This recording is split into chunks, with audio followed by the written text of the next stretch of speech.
guys can start whenever.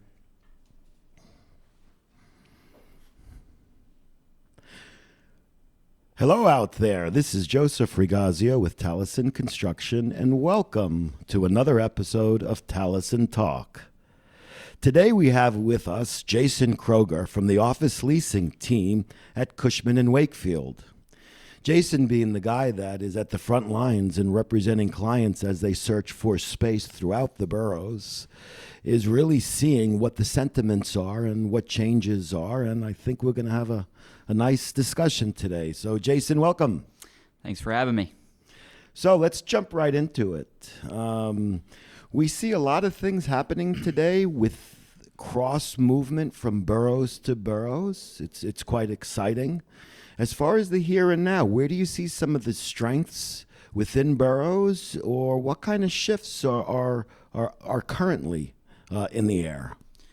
Sure. So, really what I think has been the focal point for, not only early stage companies, but Fortune 100, 500 companies is talent. How do you get access to the budding talent pool that exists in New York City? Everyone graduating from school is going to this city as a hub to either focus on coding, marketing, sales, engineering, you name it. You kind of get your pick of the litter when you come here. And really what they've been focused on is not using space as, just a place to work, but as a talent retention tool. And how do you do that? I think the best way to think about it is, how do you get people to never want to leave work? Facebook, Google, all these big companies have perfected the way to keep people there 24/7. Whether it be providing them with food all day long for free, cars in and out to get to work, to go home. But I think what they do best is create an environment that enables people to say, I can be here for 18 hours, 12 hours a day. Whether you look at that in a positive way or a negative way, I'm sure it depends what side of the table you're on. But, what people are chasing now is, how do you mimic that without having maybe perhaps the large balance sheet that a Facebook and a Google has? Yeah, that's the biggest challenge out there, right? Knowing your competitors and how deep their pockets are when both sides are all at war relative to talent acquisition, attract and retain. Are you seeing anything different from where the talent wants to be? I mean, years ago it was, Soho and the Village area, and that was hip. And now I'm hearing yesterday was Brooklyn and today is Long Island City, but I'm a little bit of an old fogey guy, so I don't know what the real hip trends are. What's happening there? So I think you're spot on. Soho, Chelsea, all those areas are still extremely hot, probably the tightest markets in Manhattan, maybe even perhaps the world right now. What you're seeing is, as these companies that start very small with maybe 20 people in Chelsea, and they just got their recent round of funding and they're going to be maybe 200 plus, it's a flight to quality. And where do you find that round of funding and they're going to be maybe 200 plus? It's a flight to quality. And where do you find that? If you're looking at a Class A building at the World Trade Center, that might be $60 to $80 per square foot, versus going to Hudson Yards that you're crossing thresholds over $100 per square foot. So it's really these companies that are in the Soho loft style buildings that, it's your quintessential high ceilings loft style building. But you're at an inflection point where you're kind of flocking to quality. That's something that we've seen. And are you seeing the Soho to Long Island City type of movement for those 20 to 40 employees going to 100? Or are they going to go to the $100 a square foot and be 3 blocks from Penn Station and in the coolest, newest digs in Manhattan? So we're seeing, if it's Soho or Chelsea, and again, look, it's hard to just put one spot that everyone's migrating to. I would say if it's Soho or Chelsea, you're really looking at lower Manhattan or perhaps Brooklyn, because you have a lot of people that are now living in Williamsburg, living in Brooklyn Heights, Carroll Gardens, Park Slope, that are CEOs or C-suite executives that have a family, for example, but necessarily their employees do not. So they live in these areas that are a little bit more residential. It's not the bustling city. So they're looking to move their companies closer to them. I don't think we've seen yet the migration of the technological companies moving to LIC just yet. Obviously, Macy's just took down almost an entire building there. You had the Amazon debacle that happened. That would have been kind of its catalyst to really invoke those sort of companies continuing to go there. But I think in terms of people migrating from Manhattan, if you're doing it to do something cool or create an edge, it's Brooklyn. And Brooklyn's a big place, so it could be Sunset Park all the way up to Greenpoint. It's just where can you find quality space, and really where is your C-suite living, and is it convenient for them, and then is it well accessed to mass transit that gets the rest of your employees there in a good and easy, efficient way. And that makes a lot of sense. So when you're representing that client that's making that shift, talk a little bit about maybe their knowledge, their demand, or do they even scratch at the real in-depth site selection analysis, the infrastructure that's there? How do they do this once a decade maybe? So talk to me about that, the phases they go through and how much they should spend in that section of finding that new location. If So, I guess it depends on the size of the company, and then that kind of usually predicates their wherewithal on the real estate end. If you're a small to mid-sized company and the CEO is making most of the decisions, at least on the tech side, because I know you're a CEO, and you definitely have the wherewithal on the real estate end, that's for sure. But on the tech side, you see, we just need the space. We don't care how we get it. We're just going to do it. If it costs extra money, it doesn't matter. We're not going to take and look at this from 30,000 feet. It's just, hey, we found it. Let's go and get it. Then you put the CFO hat on and you see, okay, well, we need to figure out how much this is going to cost. How much is it going to cost to fit out? What type of building is this? Is this an old warehouse that has not had a renovation in 15 years and the roof's leaking, and we're going to go old warehouse that has not and essentially improve the owner's building for free and put in $150 a foot to renovate it, and essentially going to go and look at product of, let's say, an RXR in the Navy Yard, where they've spent millions and millions of dollars retrofitting the base building systems to get it up to a Manhattan quality standard, and then invokes also a TI allowance when you're coming to them with a 5 to 10 year lease. So it really, I think, depends on the where the company is in its business cycle.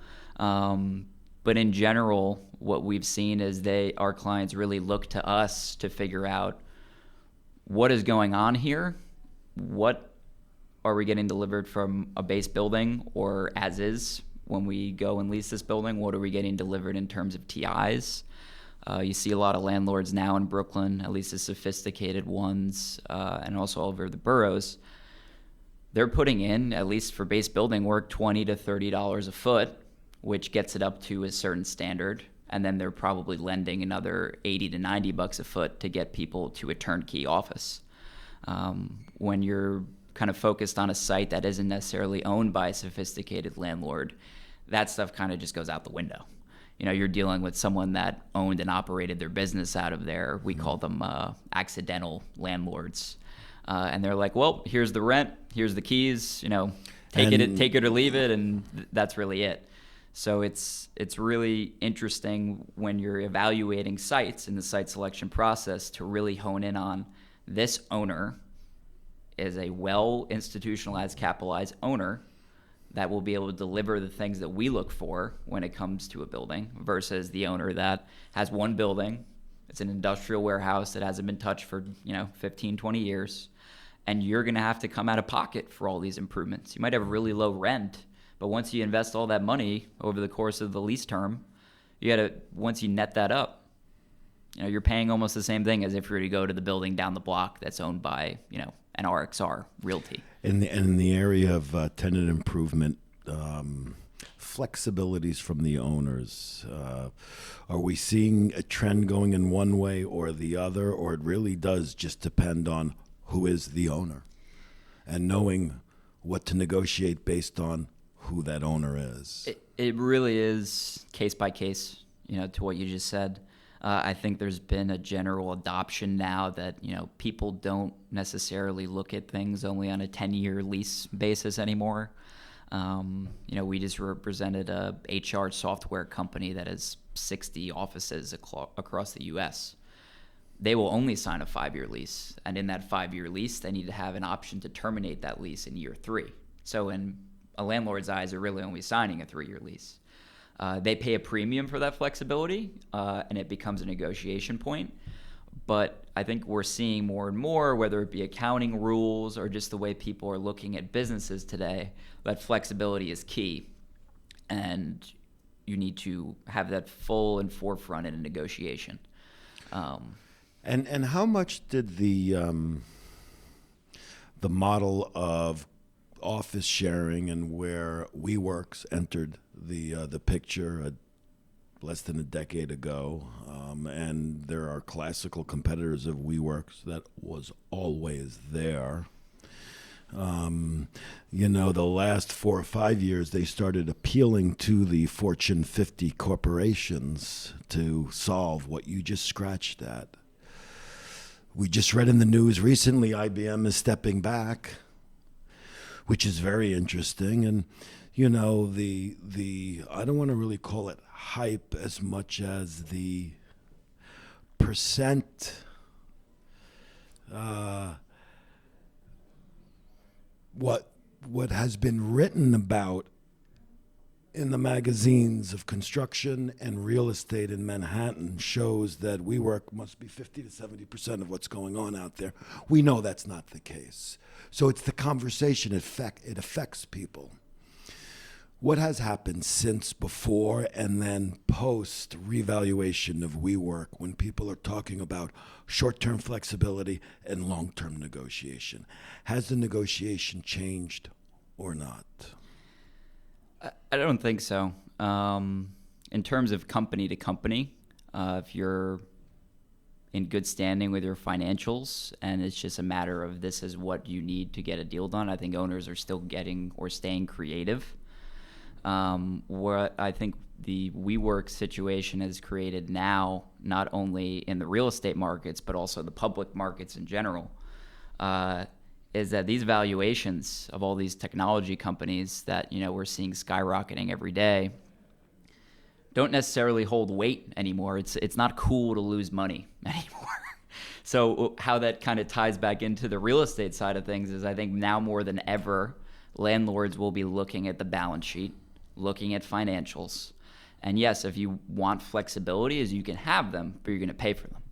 Mm-hmm. So I don't think they've tabled that, or the WeWork situation has tabled those conversations. Mm-hmm. It's just that now more than ever, credit kind of holds more weight as opposed to just saying, we can reach your rents or what you want to get or achieve here. That's great, but we'd prefer someone that can do it for 5 years as opposed to 6 months. Yep. No, very good. Interesting times that we've all been through in just the last 6 to 9 months. And we'll see the ramifications from that, I think, over the next year or two, how the debtors are going to now do due diligence, and the conversations are changing. Yeah, I mean... The I told you so's, I can't hear enough of them. I kind of smile. They still added value and grew as a entity. They just well overshot it too much. Yeah, it was... If they were never 60 billion and only 10, then you would say, wow, they went from 0 to 10. They went from 0 to 60, then down to sub 10, and it kind of gives you a hangover. Futures, though, that's WeWorks. We've been in the New York real estate market for some time. Past trends don't predict futures, but let's start talking about the futures. What are people talking about in the next 5 years? Are things going to shift? Are we going to get more conservative? Are we going to go to how do I get more telecommuting happening, or collaboration is going to come back the other way? Is it the offices in the center with the light in and common areas external? Is wellness going to be a factor? What type of lighting one has in there? The millennials seem to be asking for different things, I think. What's going to happen in 5 years? That's a good question. I wish I could predict it, but I'll give you my opinion at least. I think you're going to see a trend away from the open office. We've already been seeing it, I think. The breakout meeting room style office is what's been coming back. I think that's going to come in full force. People realize that, hey, look, me sitting with my headphones on all day because I'm surrounded by 100 people within 2 feet of me, I don't think that's a way to collaborate. Everyone said that the open office is a way to collaborate. Small, like intimate conversations, talking about ideas in a room that not necessarily everyone can hear about. That is what I think is going to drive productivity and drive businesses going forward. So I think that trend is going to continue, whereas we still want large open space, or at least the corporations do, because it saves them the most money. But you need to also divvy up your space program in a way that has breakout rooms, smaller meeting rooms that necessarily you can have 2, 3, 4-person meetings where if you're on a certain team, you feel like you have your own camaraderie in those. It's not just, dispersed across an office with a sea of cubes or a sea of desks. I think cubes aren't even used anymore. It's really just bench seating. Yeah, and we're seeing that as well out there, the physicality of the layout. And it's almost seems like it comes full circle in a sense. Now enter in new technologies for lighting, for sensing. Today's technology, and I know that privacy will be an issue to work with, but are your clients out there talking about spaces that come with already the technology infrastructure to know who's coming through common areas? The lights are out when no one's there. The conference room whiteboard is actually being used or not. Are those conversations happening out there yet? I don't think it's taken hold of everyone just yet. You're really seeing the larger companies focus on it because it's a way for them to cut costs. If you lease 70,000 feet and, all of your conference rooms have the lights on at all times, your electric bill is going to be through the roof. So if there are technologies, which I know there are today, that exist that can mediate for that, the larger corporations will be focused on it. So it's really the ones that I think are more sophisticated on the real estate spectrum that are focused on it right now. Once there's a more perhaps efficient or cost-effective way to do those sorts of things, or perhaps you have landlords, when they pre-build a space, include those in that pre-built because they know that smaller companies don't have the wherewithal to do it. Kind of how the pre-builts even just came, really into fruition only maybe 5-6 years ago, to accommodate the tenants that perhaps don't have the imagination or think about or want to manage a build-out. Yeah, Jason, you just touched on something that, again, to bring it up again, the whole discussion around the WeWork model. Some people say that was the catalyst around because of how aggressive they were at deploying money ahead to capture market share in the future than to make the model work, that it really got a lot of property owners, at least our classical clients, to think a little differently, to put monies in, show a little more common area, which they would never have done before, and put some dollars in place in what they used to call just a white box that started to add a little color than just the white box. I think that was based on the aggressiveness of the WeWork model. Don't know. I would hope that will continue, that the landlords, the asset owners are thinking about constantly improving and not just leaving it up to the mid-sized company to figure it out piece by piece. Just a thought, based on where we look at opportunities. Absolutely. What would be cool is, and I'm sure someone could do it, maybe perhaps Cushman, but Looking at when WeWork started, which was about 8 years ago, and then also the trend of pre-built units being completed. That would be interesting to run an analysis on. Yeah, I bet you there's a correlation there. There's got to be, just, because it makes sense. Yeah, that's Every time when, again, we've dealt with clients for over a decade, and the first 5 years, they wouldn't put a penny unless they had a suitor. And then a lot of times they may actually try to move as fast as they can to close out that project before that suitor steps in. It's kind of interesting when they're halfway through that project, the suitor comes in and then stops our project midstream. And then is it a TI and change orders, or do we close this off and start another project?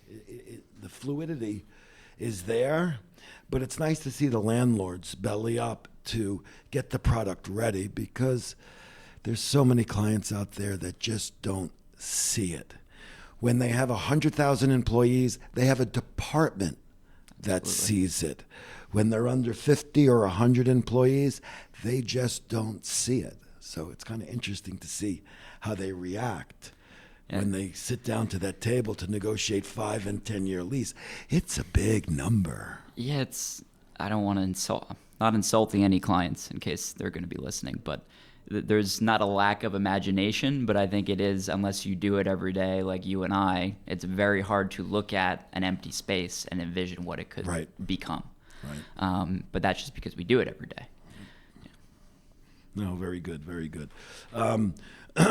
Other areas relative to the ecosystems. You have your architects, you have your engineers, you have your owner's reps, you have your property managers, you have your leasing agents and brokers, Jason. You have your constructors, kind of the ecosystem that we have today and we had for some time. I mean, I see owners reps getting stronger and stronger over the last 5 years. They do provide a value when the big project's coming. When you're dealing early on, where is your client's value when the big project's coming? When you're getting their